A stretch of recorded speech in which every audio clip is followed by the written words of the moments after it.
Bonjour à tous, je me nomme Caroline Fortier, accompagnatrice pour Groupe et Compagnie et conseillère en voyage.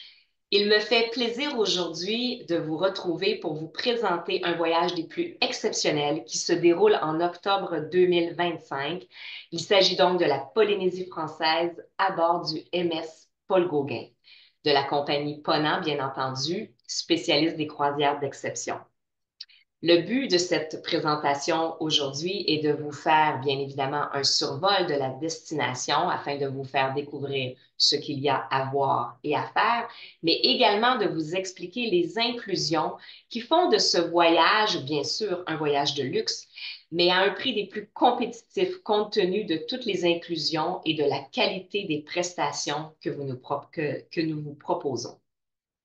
Un dépliant est disponible décrivant les inclusions. Vous n'aurez qu'à contacter votre conseiller en voyage de votre agence Club Voyage ou Voyage Transat. Alors, tout d'abord, on va parler un petit peu de la Polynésie française, hein.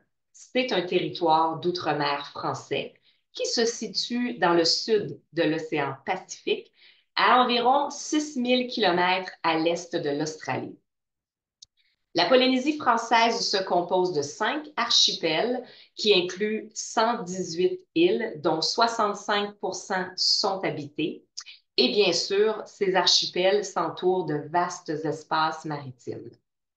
Les 5 archipels, on les voit ici représentés. Il s'agit de la plus connue, l'archipel des îles de la Société, avec les îles sous le vent et les îles du vent, l'archipel des Tuamotu, l'archipel des Gambiers, les îles Australes, plus au sud, et bien entendu les îles Marquises qu'avait adopté le peintre Paul Gauguin ainsi que le chanteur Jacques Brel. On voit également ici la fleur, le tiaré. C'est un petit arbuste à l'odeur de jasmin que l'on retrouve en grande abondance dans le Pacifique Sud. Et donc, le tiaré de Tahiti est devenu l'emblème national de la Polynésie française. Décrivons maintenant un peu plus en détail le voyage proposé. Une fois arrivés sur l'île de Tahiti, à Papeete, nous serons transférés via le traversier sur l'île voisine, donc l'île de Moorea, pour un séjour de 3 nuits. Nous nous installerons donc à l'hôtel Hilton de Moorea. En langue tahitienne, bienvenue se dit Maeva. Alors donc, bienvenue à Moorea. Cette installation à cet hôtel vous permettra tout d'abord de vous imprégner de la culture polynésienne, des traditions, de vous reposer bien sûr et surtout de vous imprégner du mana, l'énergie spirituelle du peuple polynésien. L'hébergement proposé sur place au Hilton, il s'agit d'un bungalow avec sa propre piscine privée et le séjour inclut la demi-pension, c'est-à-dire le souper et le petit déjeuner. Vous profiterez donc de ce séjour pour vous reposer, pour vous baigner dans la mer, puisque l'hôtel dispose de sa plage privée pour vous imprégner de cette destination absolument exceptionnelle. L'hôtel dispose bien évidemment d'un restaurant avec vue sur le lagon où vous pourrez déguster le petit déjeuner ainsi que le souper aux saveurs gastronomiques locales. Un bar et un bar-grill complètent également ce complexe. Bien sûr, l'expérience polynésienne ne serait pas complète sans le traditionnel bungalow sur pilotis.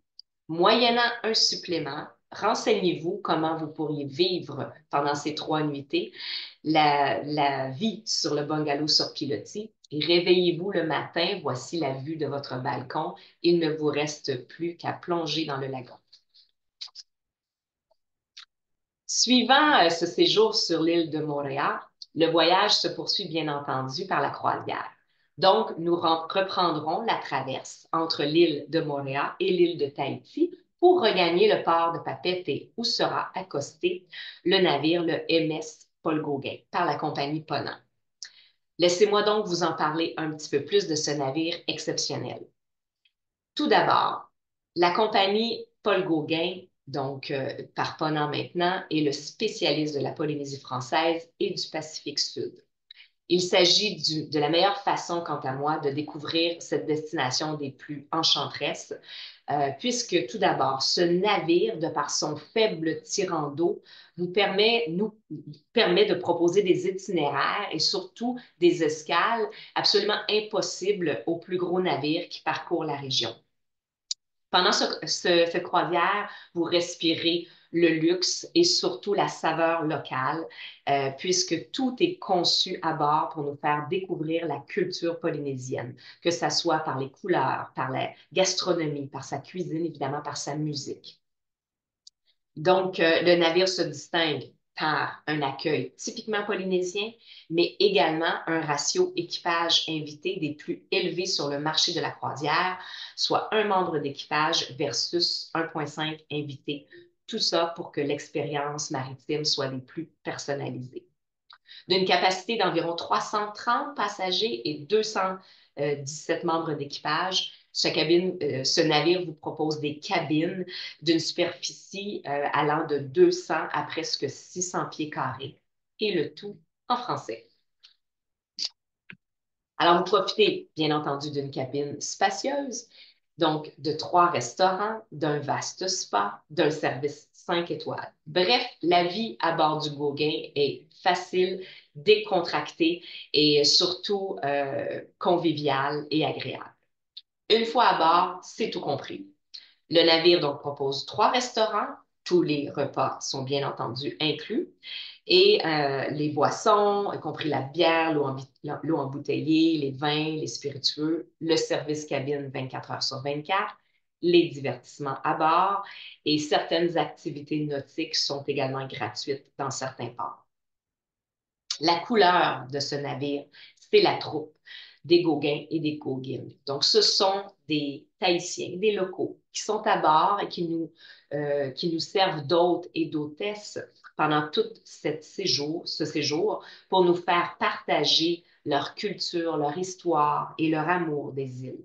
En termes de divertissement, donc vous appréciez le soir au Grand Salon le spectacle de la troupe des Gauguins et des Gauguines, bien sûr, certains artistes invités, mais surtout, une fois durant notre croisière, le spectacle absolument extraordinaire d'une troupe de danseurs professionnels qui nous feront découvrir les danses et les chants polynésiens, le tout dans des costumes flamboyants. À bord également, un piano-bar fort sympathique vous permet tout d'abord d'apprécier l'apéro et également en fin de soirée, de bien terminer la soirée, peut-être avant d'aller danser à la Belle Étoile. Afin de vous faire profiter pleinement du soleil du Pacifique Sud, le navire est bien entendu équipé d'une piscine et surtout d'un deck qu'on appelle le sun deck qui vous permet de prendre un dernier verre alors que le soleil se couche sur l'océan. Le navire dispose d'une plateforme qui fait qu'à certaines îles, vous pourrez emprunter gratuitement les équipements, les planches à pagaie et les kayaks. Qui dit Polynésie française dit bien évidemment plongée en apnée. Le navire dispose des équipements pour la plongée en apnée. Alors, vous pourrez vous les procurer en début de croisière et ainsi, à chaque étape, aller explorer les fonds marins des lagons des îles qu'on visitera. Pour les amateurs de plongée en bouteille, sachez que cette croisière sera l'occasion idéale pour vous. La marina à bord propose des excursions de plongée pour tous les niveaux et c'est le seul navire de la Polynésie, navire de luxe de la Polynésie, qui propose des cours de certification PADI. Cette activité est bien sûr optionnelle. Renseignez-vous auprès de votre conseiller en voyage. Près de 70 des suites et cabines disposent d'un balcon privé et toutes ont vue sur l'océan. Chacune des cabines se compose d'un contrôle de température indépendant, d'un lit queen, d'une salle de bain. Certaines ont un bain-douche, certaines une douche seulement. Et bien évidemment, les équipements standards, c'est-à-dire lecteurs, CVD, téléviseurs, coffrets de sûreté, réfrigérateurs.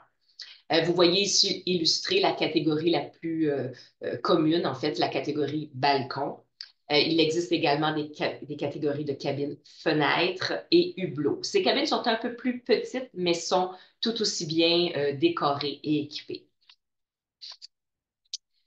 Regardons maintenant de plus près l'itinéraire qu'on vous propose dans ce voyage et je le rappelle, qui est disponible pour un départ en octobre 2025. Alors, tout d'abord, on y voit illustrer l'île de Tahiti et la ville, donc sa capitale, Papeete, d'où le navire donc quittera. Alors, en partant de Tahiti, durant la nuit, le navire navigue en direction de sa première étape qui sera Huaïné, qu'on appelle l'île authentique, pour y passer la journée. Le lundi, nous accosterons sur l'île de Raiatea, l'île sacrée. Le lendemain, c'est la découverte de Ta'a ainsi que le Motu Mahana, une expérience absolument exceptionnelle que je vous décrirai dans quelques minutes. En milieu de semaine, bien évidemment, vous atteindrez la perle du Pacifique, Bora Bora, pour un séjour de 2 jours. À la fin de cette croisière, nous retrouvons l'île de Moorea pour la journée, ce qui vous permettra de peaufiner vos découvertes sur l'île. Puis, donc, cette dernière journée, le navire regagne donc le port de Papeete, ce qui fait que la dernière nuit de croisière, nous sommes à quai, donc dans la ville de Papeete. Dans chacune de ces îles, vous sera proposé des excursions, soit via le navire ou également via nos services. Nous pourrons vous donner plus de détails au moment opportun. Alors, ce qui est à retenir, c'est que pendant ce voyage, vous visiterez un total de 5 îles de l'archipel de la Société, plus l'île de Tahiti. Donc, un total de 6 îles pendant votre séjour. Et vous passerez 2 jours à Bora Bora. Et croyez-moi, ce séjour sera inoubliable. Allons plus en détail pour découvrir chacune des îles. Donc, la première étape de cette croisière, il s'agit de Huaïné. Donc, le navire aura quitté Papeete dans la nuit et au petit matin, vous aurez la vue sur les rivages de Huaïné qu'on appelle l'Authentique. On l'appelle également le Jardin d'Éden. C'est peut-être la plus mystérieuse des îles de la Société. Sa nature est sauvage et séduisante et ses plages, pour la plupart, sont vierges avec des criques désertes et également plusieurs îlots de sable, plusieurs motus. Elle accueille également les vestiges archéologiques les plus étendus de la Polynésie. Cette île est d'une superficie d'environ 75 km² et environ 6 000 habitants y habitent. La particularité sur cette île, bien sûr, oui, sa plage de sable rose, qui est une curiosité que vous pourrez découvrir en excursion, ainsi que ses vestiges archéologiques qui retracent dans le fond, les premières traces des habitants de la région. Le lendemain, c'est sur l'île de Raiatea qu'on se retrouve. Alors, Raiatea, on l'appelle l'île sacrée. C'est une île volcanique et cet endroit fait figure de mer de la Polynésie. En effet, donc, sur ces flancs rocheux que l'on aura trouvé les premières traces de peuplement en Polynésie. Et selon la légende, on dit qu'elle serait même le berceau des dieux. Sur place, vous pourrez y admirer plusieurs sites qui témoignent de ce passé et donc le tout premier lieu de culte également polynésien. Les plages se font plus rares à Raiatea, mais la nature y est luxuriante et ces îlots de corail sont absolument magnifiques. Suivant cette étape, nous nous retrouvons sur l'île de Ta'a, qu'on appelle l'île Vanille. Alors, c'est une île au charme authentique où on dirait que le temps s'est arrêté. Une île sauvage, une île secrète, elle aussi avec un jardin des plus luxuriants. C'est peut-être l'île qui respecte le charme de la Polynésie française, que de la Polynésie d'antan. 2 options s'offrent à vous pour cette journée. Soit vous découvrez l'île et ses secrets, dont bien évidemment la culture de la vanille, soit vous goûtez à une journée typiquement polynésienne sur un motu privé, alors que l'équipe de Paul Gauguin débarque sur cette île pour vous faire vivre une expérience exceptionnelle.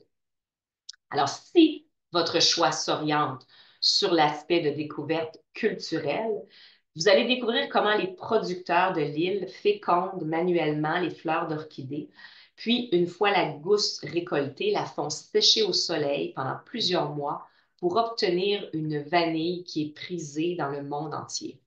Sur l'île également, on cultive des dizaines de variétés de canne à sucre. On y produit donc du rhum et certains rhums bio sont même médaillés. Si votre choix pour cette journée à Taha s'oriente sur la détente et le plaisir de se retrouver sur un motu, alors évidemment, dans ce cadre paradisiaque, l'équipe du Gauguin vous permettra de passer une journée des plus mémorables. Alors, donc, l'équipe débarque avec tout ce qui est bar, flottant, nourriture, barbecue. Et pendant cette journée, vous pourrez vous détendre à l'ombre d'un palmier, profiter du lagon pour une baignade et vous offrir donc la plongée en apnée pour aller voir les fonds marins.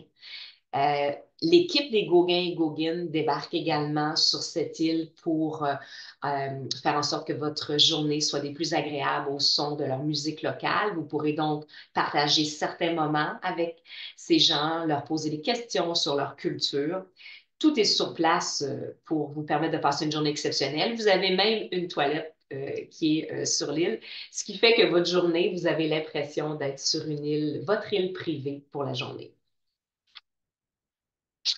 Alors, après Taha, nous retrouvons la perle du Pacifique, Bora Bora. Bora Bora, donc, se situe à environ 260 kilomètres au nord-ouest de la capitale de Papeete. Bora Bora, on la reconnaît immédiatement par le point culminant de son atoll. Il s'agit du mont Otemanu, qui a un dénivelé d'environ un peu plus de 700 mètres. Euh, Bora Bora, ben, c'est évidemment un des plus beaux lagons du monde et entouré de petits îlots. Vous le savez maintenant, on appelle localement ces îlots les motus. Une excursion vous sera proposée pour partir à la découverte des raies et requins qui évoluent dans ce cadre naturel. Alors, partez à bord, par exemple, d'une pirogue à moteur pour aller à la rencontre de ce lagon qui se compose, entre autres, de raies et de requins à pointe noire. Le requin à pointe noire, il n'est pas dangereux pour l'humain. Vous pourrez même, si vous êtes assez brave, plonger directement avec les requins. Donc, cette journée au son du ukulélé en compagnie de votre guide local, vous vous rendrez ensuite jusqu'à un moto privé où là encore, une expérience des plus exceptionnelles vous attend, puisque sur le moto, on vous servira un repas typiquement polynésien avec donc les saveurs locales, des grillades, le tout accompagné toujours du ukulélé. Donc, point fort de ce voyage et de cette étape, c'est que ce ne sera pas qu'une seule journée que vous aurez à Bora Bora, mais bien 2 jours. Alors, si une journée vous en profitez pour découvrir le lagon, l'autre journée pourrait être consacrée à la détente, puisque le Pôle Gauguin vous offre un accès exclusif sur toujours donc un moto privé. Alors, vous pourrez passer la journée avec donc toujours le confort. Donc, le moto dispose de chaises, dispose donc, à l'ombre d'un palmier et surtout d'une plage exceptionnelle pour pouvoir apprécier les beautés et vous baigner dans ce lagon de Bora Bora. Après avoir quitté Bora Bora, la dernière journée de notre croisière, nous retournons sur l'île de Montréal, qu'on la qualifie l'île intemporelle. Ce sera peut-être l'occasion pour vous d'aller découvrir l'intérieur des terres. Montréal est absolument spectaculaire. Elle se compose de crêtes de montagne. Elle est couverte d'une végétation abondante, de fruits, de fleurs. Elle est bordée, bien évidemment, d'un lagon des plus translucides, de belles plages également. Bref, la beauté de Montréal est aussi inégalée. Profitez-en sur l'île pour faire certaines emplettes, les artisanats locaux. Profitez-en également pour faire un tour en 4x4 au milieu de l'île. C'est d'ailleurs une excursion que nous vous proposerons. Donc, à l'intérieur de l'île, vous irez même jusqu'à l'intérieur du cratère du volcan.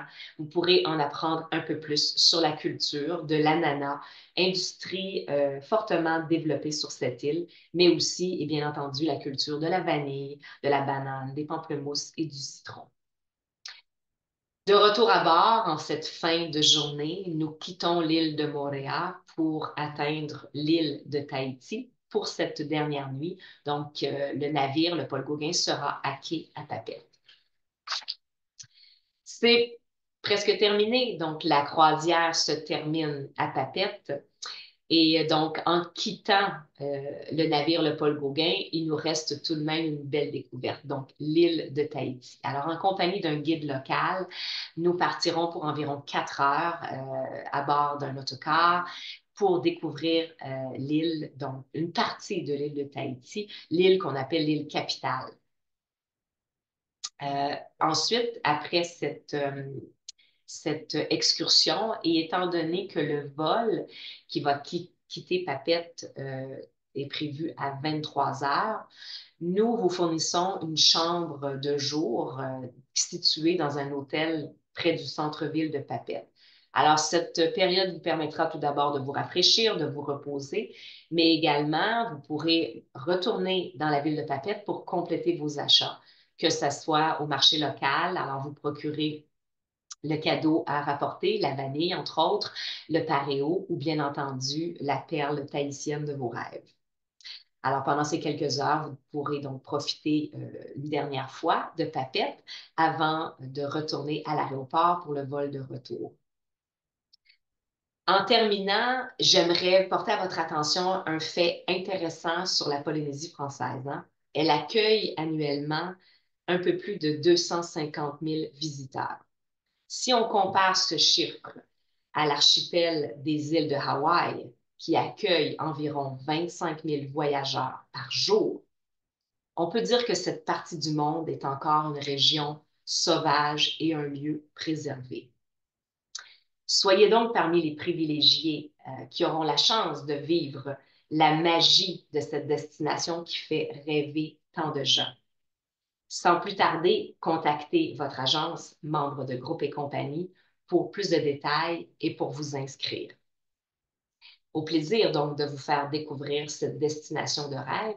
Et en terminant, je vais vous dire au revoir en langue tahitienne, Nana.